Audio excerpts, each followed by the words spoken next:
காய்கறிகளில் தோல் உரித்து சாப்பிடக்கூடிய காய் வகைகளில் 2 இன்னைக்கு நம்ம பார்க்கலாம். ஒன்று தக்காளி, இன்னொன்று கேரட். இந்த இரண்டுமே தோல் உரித்து நாம் காய்கறி எடுத்துக்கொள்வதனால் மிக மிக நன்மையாக இருக்கும். தக்காளியில தோல் எடுக்க முடியாவிட்டாலும் எந்த வகையிலாவது அந்த தோலை நீக்கி சமைப்பது ரொம்பவே நல்லது. கேரட்லையும் மேக்சிமம் நம்ம எடுத்துருவோம். எடுக்காதவர்கள் இனிமேல் தோல் உரித்து கேரட் பயன்படுத்தும் போது ரொம்ப ரொம்ப நல்லதாக இருக்கும். அடுத்ததாக கருவேப்பிலை.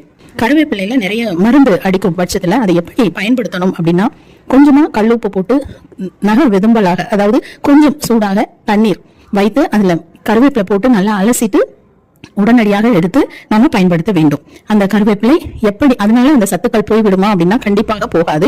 அதை எடுத்து நாம் அந்த கருவேப்பிலையை பயன்படுத்தலாம். அப்படியே பயன்படுத்தும் போது அந்த பூச்சிகளோட அந்த மருந்து கருவேப்பிலையில இருக்கிறதுனால அது அவ்வளவா நன்றாக இருக்காது. அப்படிங்கிறதுக்காக தான் இந்த விஷயம். கொஞ்சம் அப்படியே அந்த தண்ணியில போட்டு ஒரு முக்கி ஒரு அலசி எடுத்து உடனே எடுத்துடலாம். அதுல ஊற வைக்கணும், அதுல நெடுநேரம் வைத்திருக்கணும் அப்படிங்கிற அவசியம் வேண்டாம். இது